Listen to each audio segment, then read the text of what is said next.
Subscribe our YouTube channel and watch our videos.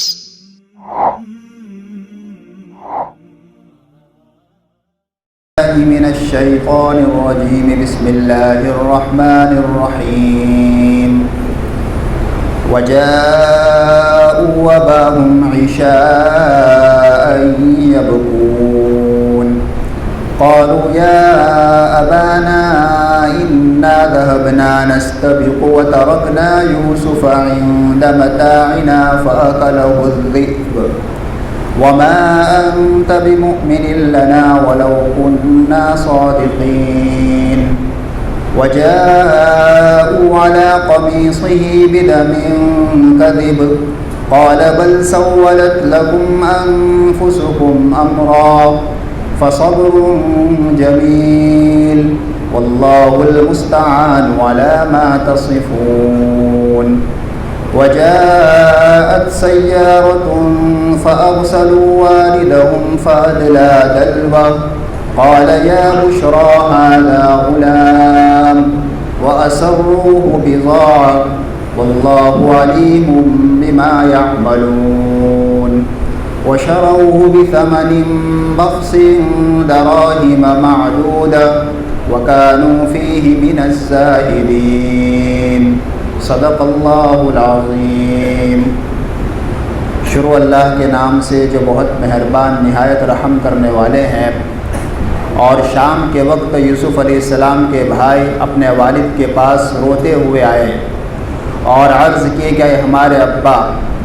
آپ یقین جانیے کہ ہم دوڑنے کا مقابلہ کرنے کے لیے گئے تھے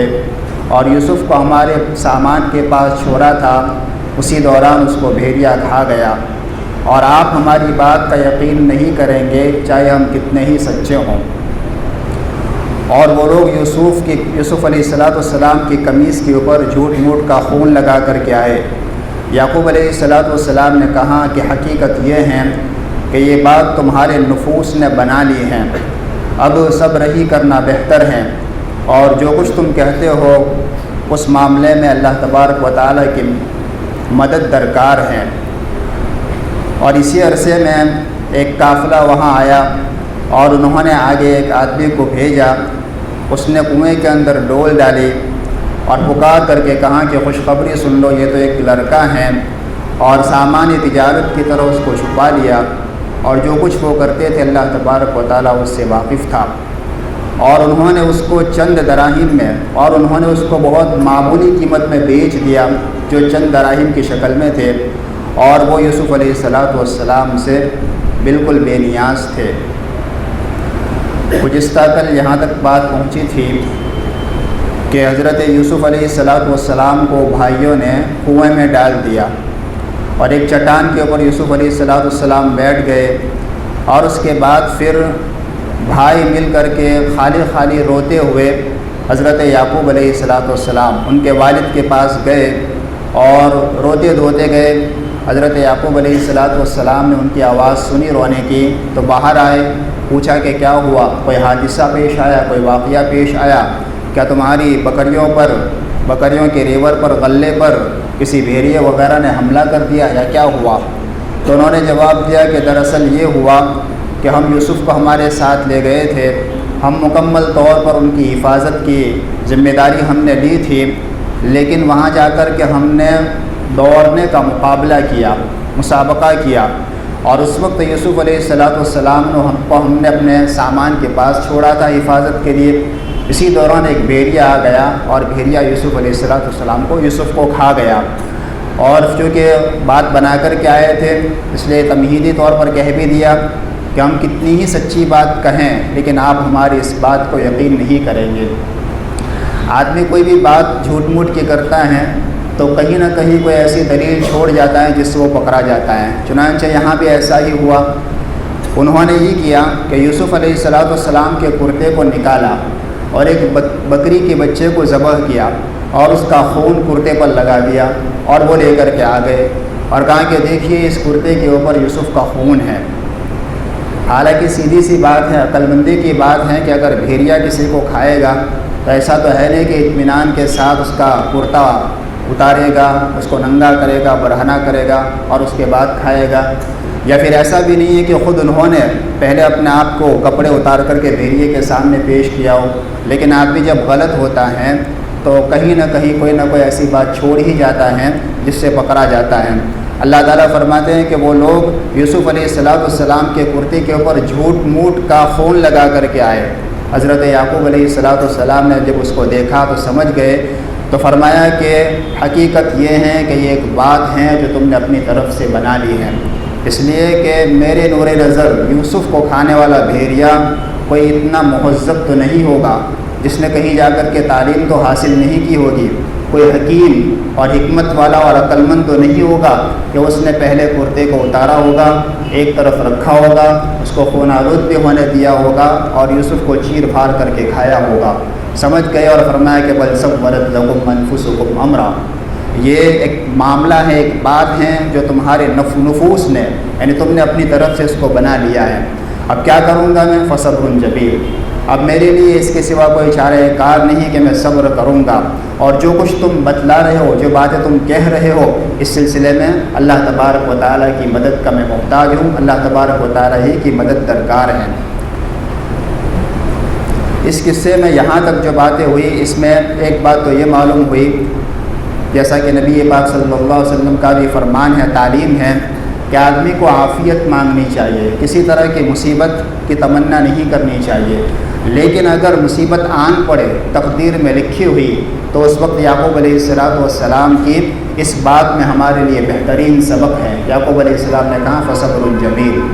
ایک بیٹا کھویا ہے اور ایسا بیٹا کہ جس کی بھی نگاہ پر جاوے، ایسا حسن و جمال عطا کیا تھا کہ جس کی بھی نگاہ پر جاوے نگاہیں اس کے اوپر جم جایا کرے، اور خود یعقوب علیہ السلام کو بے انتہا ان سے محبت تھی، اور آگے چل کر کے بہت بڑی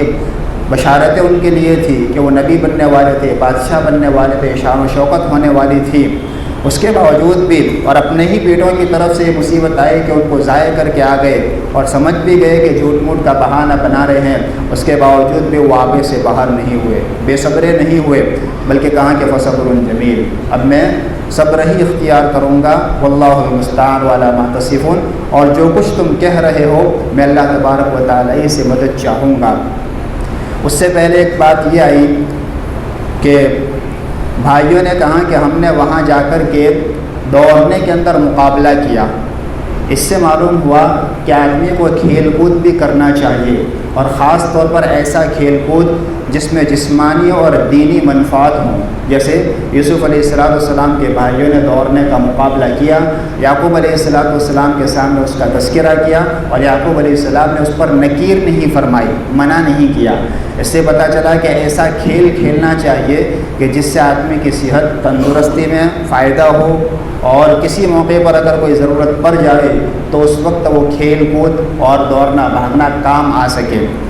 اور اس میں اگر مسابقہ بھی کیا جائے، حریفائی کی جائے، مقابلہ کیا جائے تو اس کی بھی گنجائش ہے، جیسا کہ اس میں کیا، اور صحیح احادیث میں نبی پاک صلی اللہ علیہ وسلم سے بھی مسابقہ کرنا، مقابلہ کرنا دوڑنے کے اندر ثابت ہے۔ بلکہ ایک حدیث میں تو یہ ہے کہ حضرت نبی پاک صلی اللہ علیہ وسلم نے ایک مرتبہ حضرت عائشہ رضی اللہ تعالیٰ عنہ سے مقابلہ کیا، اپنی بیوی سے دوڑے، اور حضرت عائشہ رضی اللہ تعالیٰ عنہ اس وقت چھوٹی بچی تھی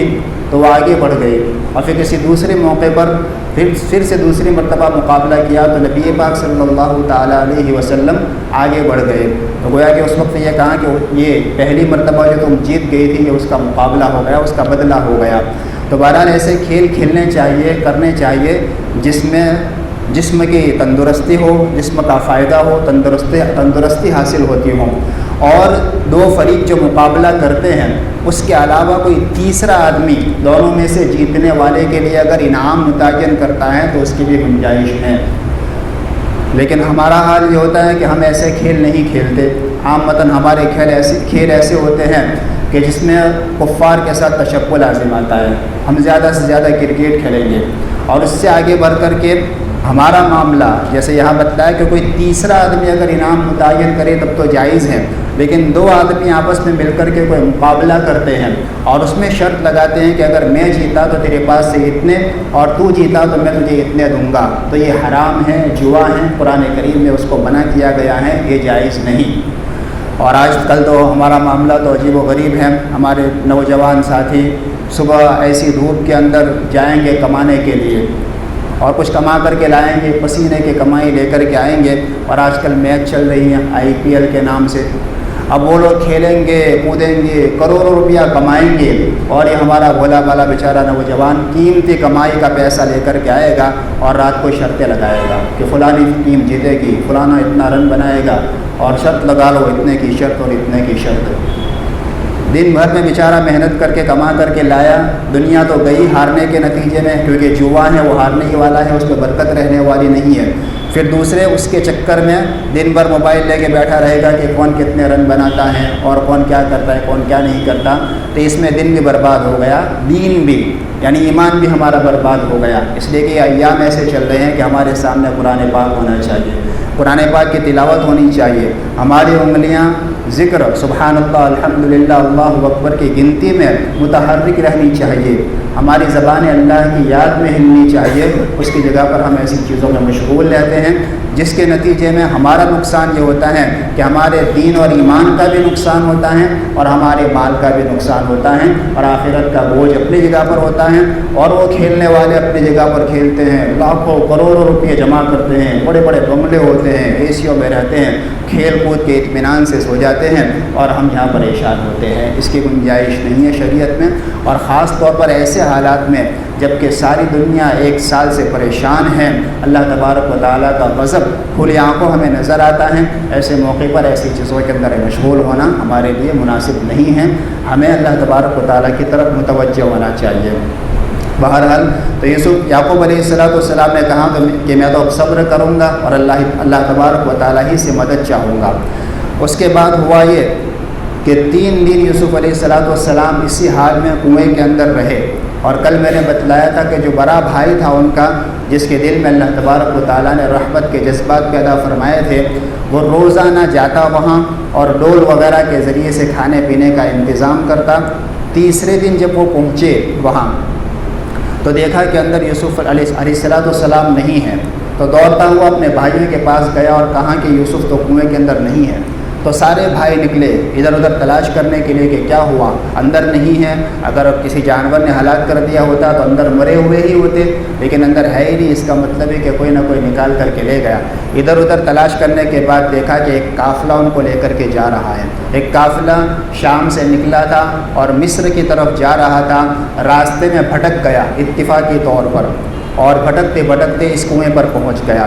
قافلے میں ایسا ہوا کرتا تھا اس زمانے میں کہ قافلہ پیچھے چلتا اور 1-2 آدمیوں کو آگے بھیج دیا کرتے تھے تاکہ جا کر کے دیکھے کہ کہیں اچھی جگہ ہو, پانی وغیرہ کا جہاں انتظام ہو, وہاں جا کر کے پہلے سے قافلے کے ٹھہرنے کا انتظام کرے.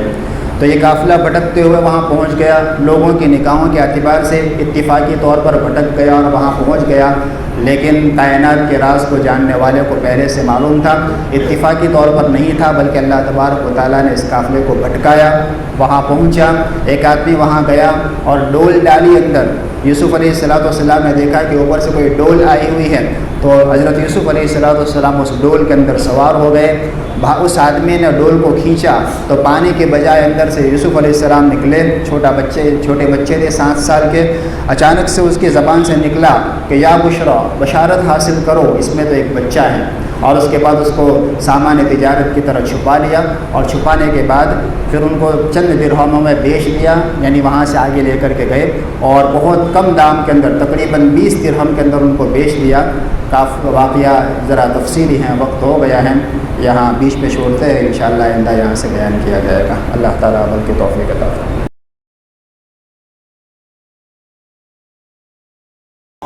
Like us on Facebook. Contact us on WhatsApp.